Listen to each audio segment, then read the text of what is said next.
I'm live on UNC's campus where pro-Palestinian demonstrations are unfolding during the first week of classes.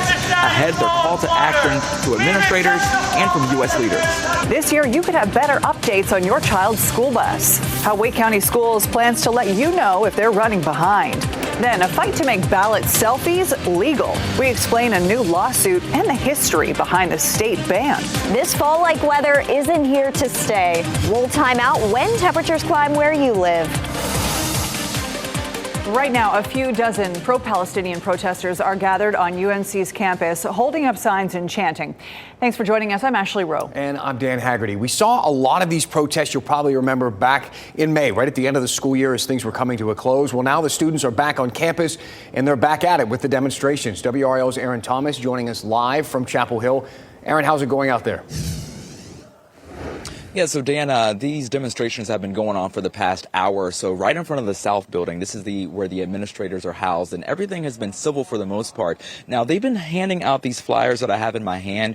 Right at the top of this list is the #1 demand. We've heard this for the past few months, and they want the university to be financially transparent. They want to know any investments that the university may have with Israel or any Israeli companies. They'd rather see that money go to other departments or other places. We'll give you another live look. You can see them listening intently to several speakers that are on hand. It's a much different scene from the spring when we saw those demonstrators take down the American flag more than once. And we also saw 38 protesters that were arrested here on campus after the university says that they violated policy when it came to those encampments. We had a chance to speak with one of the organizers out here, and here's what she had to say about today's gathering. And it begs the question, if the university is refusing to disclose, like, how much does it really have to hide? You know, because people only refuse to disclose things that they are ideologically, morally invested in keeping covered. And Sylvie Tudor, who you just heard from there, she is a UNC graduate student here. A lot of the demonstrators like her, they fear that their tuition dollars are being used towards the ongoing war in the Middle East. Of course, we'll keep you all posted as this demonstration goes on. We've also reached out to the university to see what they have to say about the list of demands from these organizers. Aaron Thomas, WRAL News, live in Chapel Hill. And this is Brian Schrader in the WRAL Live Center, where we're going to get some details about a fire in the northern part of Raleigh. This happened on Allen's Landing Way, which is just off Six Forks Road. I want to show you some video from the WRAL Breaking News Tracker. This happened at a condo building, and Willie Danley says that he saw about 4 fire trucks there. No reports of any injuries at this point. And again, we're still working to confirm exactly what burned there. Brian, thank you. So officials now with Wake County Schools, they believe they're in a better position right now to get your student to and from school on time this year. And if there's an issue, they have a new way to notify you. The traditional school year now is less than a week away. And WRAL's Destiny Patterson shows us how the district is planning ahead with busing. Behind the wheel of a school bus is often a smiling face. Route that goes out in the afternoon. At one point, that face belonged to James Hardy, grinning and greeting each student. The experience for me was, was rewarding. In recent years, this seat has been hard to fill, causing a domino effect of delayed buses and frustrated parents. Now the district promises better communication. If your student rides on one of these Wake County buses, now the district says that it'll communicate with you directly through text or email. That new system goes hand in hand with this app, the Here Comes the Bus app that's already used by so many families. It's instant notification. After testing a pilot version last year, the new system will officially roll out this year, alerting parents directly. Text and emails. Chief of Facilities and Operations Mark Strickland also says the district has more resources to address the root causes of the delays. How are we going to make sure that kids aren't late? So we've done a lot of great things this year, in particular compared to where we started last year. We do have a driver for every route. Heading into last school year, the district had 560 drivers. This year, that number jumped to 578. But Strickland says they still need more substitute drivers in case others call out. We could potentially still be in somewhat of a deficit in terms of not having enough drivers, but we are in much better shape than we have been in years past. Strickland also says the district has implemented more so-called double backs. That's when a driver picks up and drops off students in 2 loads in order to get more students to school. Double backs are a way of life for many, many districts that are struggling with bus drivers just like us. Now in a management position, Hardy asked families for patience and cooperation, especially in the first few weeks of school. Destiny Patterson, WRAL News, Wake County. So let's get you caught up on today's news. Here are 5 things you should know right now. Federal prosecutors dropped escape charges against one of the men accused of killing Wake County Deputy Ned Byrd in 2023. Alder Marin Sotelo is in custody in Mexico awaiting extradition. The U.S. is dropping Marin Sotelo's escape charges so he can return to here more quickly. In May 2023, Marin Sotelo escaped from a jail in Virginia. The sister of the convicted murderer who escaped from police custody last week was in court today. Monique Brady faces 2 charges for helping her brother, Ramon Alston, evade police for 3 days last week. The Orange County Sheriff says more people could be charged. If found guilty, Brady faces just over 5 years in prison. Brady bonded out of jail early this morning. More parts of some Durham parks are going to be restricted because of more lead found in the soil. This affects East Durham, Lyon, East End, Walltown, and Northgate parks. New soil sample results came out today. They'll also remove some of the playground equipment, and more sampling is needed. An update on those moves coming out of Wolfspeed in Durham. The chipmaker tells us they'll be closing a factory on their campus in the next year or so. They're moving its operations to a facility in New York. Affected workers will be offered jobs to move within the company. And plans, by the way, are still on track to have nearly 2,000 workers at Wolfspeed's new plant in Siler City. And Carolina Panthers fans can expect to see the starters play this Saturday when the team faces the Buffalo Bills in their final preseason game. Coach Dave Canales says the starters will play early to get some exposure. The game is Saturday at 1 p.m. You can watch it right here on WRAL. Well, this is interesting. There is a woman running for state senator. This is her in North Carolina here. And she is suing to drop the state ban on taking a ballot selfie, something she's doing in this picture. It kind of got us thinking. You know, the Institute for Legal Reform, they keep a list of the year's most ridiculous lawsuits. And last year it included lawsuits over how long it takes to make Velveeta mac and cheese, whether boneless wings can actually have bones in them, whether Texas Pete is a fraud because it's made in North Carolina. And you know what? The ballot selfie lawsuit on the surface seems like it would fit right in. But if you take a deeper look, the argument is pretty legit. The attorney behind it calls ballot selfies core political speech protected by the First Amendment. We've seen this argument before, not in just the last 10 years, but in the last 150. So let's ask the question, how did we get here? North Carolina is not the first battleground for ballot selfies. The reason behind the ban is actually bribery. The State Board of Elections puts it this way. Photographs can be used as proof of a vote for a candidate in a vote-buying scheme. This idea stems back to the 1800s. Back then, voting was very public. No individual voting booths, just a line and a ballot box. Parties corralled people to the polls. They handed them pre-made party tickets and coerced people to vote for their candidates. A 2004 study of 48 contested elections between 1851 and 1868 put it this way. The American polling place was thus a kind of sorcerer's workshop in which the minions of opposing parties turned money into whiskey and whiskey into votes. Enter the secret ballot, an idea we actually got from Australia. In the 1880s, states started setting up voting booths so people could vote in secret. Political parties were not going to pay for votes if they couldn't get a receipt. That's why ballot selfies are banned in at least 14 states.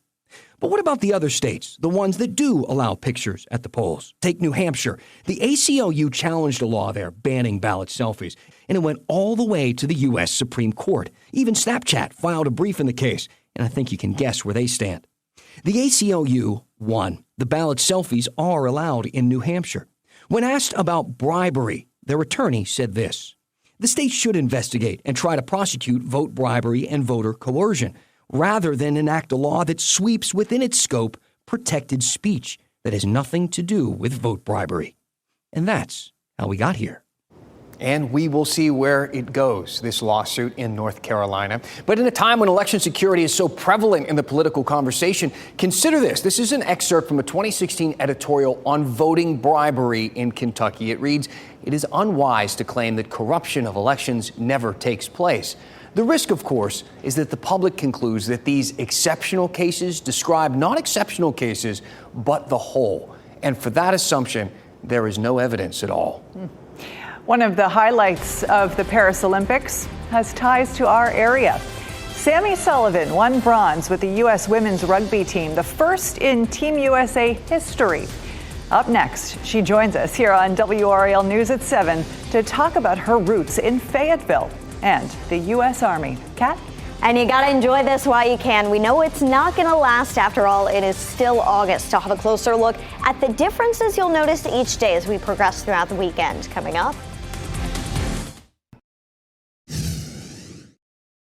The Paris Olympics have come and gone, but our country and our state is still bursting with pride for our athletes. You know, at least 25 athletes from North Carolina medaled in their sport, and one of them is from Fayetteville. Sammy Sullivan played on the U.S. women's rugby team that took bronze this summer. It was huge for this country.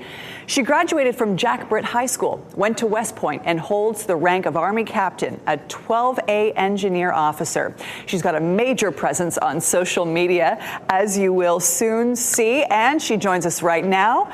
Sammy, thank you so much for joining us. Oh my gosh, thank you so much for having me. We got to start with that last second stunner to beat Australia for the bronze medal, the first ever for the U.S. in women's rugby. Please take us inside that moment when Spiff Cedric broke away for the game-tying score and the moment that you got to put that medal around your neck. Oh my gosh. Yeah, I think that moment, as soon as I saw Spiff had the ball in her hands and had broke that tackle, I knew she was going to score. She's just an incredible athlete and teammate, and her speed is next level. So watching her run down that field and score that try was just electric. I think I just watched and saw my family the whole time as they were putting it around my neck. They have supported me so much throughout my career, my life, and the fact that my parents, my grandparents, aunts, uncles, brothers, cousins were all there is just, yeah, very much so appreciative of them. Let's get to your time in Fayetteville. Let's start with your time in Jack Britt High School. Your dad and brother both served in the Army. How did your time in North Carolina with your family help shape the athlete and the woman that you are today? The friends, the connections I made in Fayetteville, that is truly, truly my hometown. Jack Britt High School was definitely a place where I felt like I was pushed by my classmates to not only in the classroom, but on the sports field. You didn't start really playing until basic training at West Point. I want to play a clip that you posted from an interview with NBC. You talk about inspiring other young women to try out the sport. Let's listen. I think I would say to those young girls out there watching right now in America, if you're, playing soccer, playing basketball, running track, and think, I might be a little too aggressive for this sport. Come give rugby a try. We always talk about WRAL at 7 o'clock as being a family show. So for the young girls and young women and the parents who are watching tonight, give us your pitch. Tell us, is rugby a sport that all these young gals should be trying? Oh, yes. I know a sport like rugby can definitely be a little intimidating, especially for parents, being a full contact sport. But all I would say to that is my own mother, Cindy Sullivan, was hesitant when I first started playing rugby, and since then has become probably my biggest cheerleader. And I think with a sport like rugby, something that I think builds character is adversity. And you're going to feel a lot of adversity on the rugby field. You're going to get tackled, be tackled, but ultimately it's going to build you into a person that you never thought you could be, a strong leader, capable of handling stress. And yeah, I would encourage any parents, any young girls and boys out there right now, if you're looking for a new sport and a new challenge, definitely give rugby a try. That's valuable, especially because you grew up playing soccer, and then when you got to West Point, you tried out for the soccer team. That didn't work out from you, so you were forced to pivot, sort of. And I think that there's a lesson there as well. What do you think? Yeah, I mean, when I was told by the soccer coach at West Point, yeah, it's not going to work out for you. It was a very tough moment for me. But in terms of resiliency, I think going out and trying to find a new avenue, a new team sport is something that my parents instilled in me, is to never give up. And man, was that just the biggest a door closes, another door opens moment in my life. And yeah, if you're struggling right now in your sport, or you're thinking, this might not work out for me in the long run, it's never too late to pivot. It's never too late to change your trajectory. Yeah, that door closed on soccer, and then the door opened on the Paris Olympics. Once again, yes. Thank you so much for being here. One more thing before I let you go. A big congratulations to you and your now husband, Josh.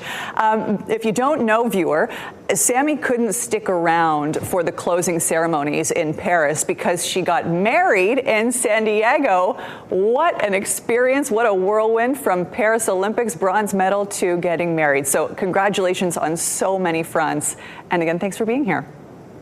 Thank you so much. And yeah, big shout out to North Carolina. Love you guys. And yeah, go North Carolina, go Team USA. We're going to keep rooting from you here at home. Thanks, Sammy.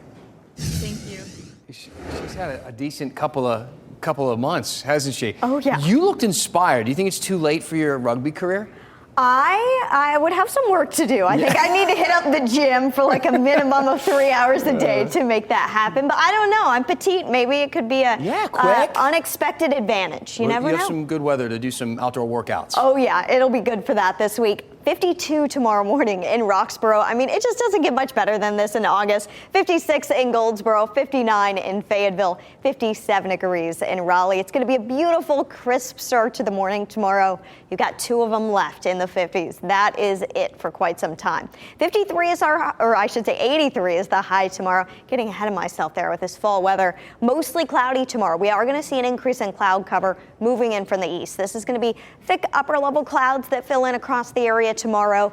86 on Saturday. It's partly cloudy again. The humidity a little higher Saturday. So let's talk about the differences each day. You get more clouds tomorrow, you get a little bit more humid Saturday, and then Sunday it's hot and it's humid out there. 88 degrees on Sunday. High pressure still to our north, keeping things nice and comfortable for us, but we're going to see that move offshore, and the big ridge of high pressure that's centered over Texas and the plains is what's going to shift our way and bring back the heat later this week. 56 for the dew point tomorrow. That means feels comfy, feels tolerable Saturday, and we're back closer to the steamy category on Sunday. A live look at Roxborough tonight, where temperatures dipped into the 40s last night.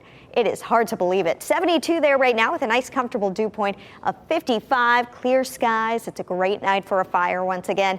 It is the last week before kids head back to school for many. So if you want to just get outside, enjoy it this evening, it's really going to be a nice night to do so. 71 degrees at 8 o'clock, by 10 o'clock, 67. Our WRAL Weather Watcher photo is a gem today. Check this out from Karen Horner. Curie Beach sunrise. It's just such a beautiful shot, so vibrant. If you have any WRAL Weather Watcher photos you'd like to share with us, go to WRAL.com/weatherwatchers. We're always looking to showcase some of your fresh pictures from around the state. 2 more mornings in the 50s. We're barely there Saturday, but we'll wake up to temperatures in the upper 50s to near 60. Not bad for a weekend morning. Make the most of it. A warmer afternoon at 86, especially if you're going to be in the sun, but it's not all that bad if you're going to be able to be in the shade more this weekend. Sunday, mostly sunny skies, and here comes the heat just in time for the school year for many kids. We're not just talking 90s. We got a whole week of 90s and a lot of mid-90s coming our way. Some models even showing temperatures even higher than this. We don't have a strong southwest wind, so we haven't bumped up temperatures from 95 yet, but it's still going to feel hotter than that when you factor in the humidity. A big change from this week. All right, don't break out the pumpkin spice just yet. Thank you, Kat. Kat's saying maybe a little pumpkin spice. Late. A little bit. So up next, one last story we want to tell you tonight. A difficult goodbye for a legend of North Carolina's State Fair.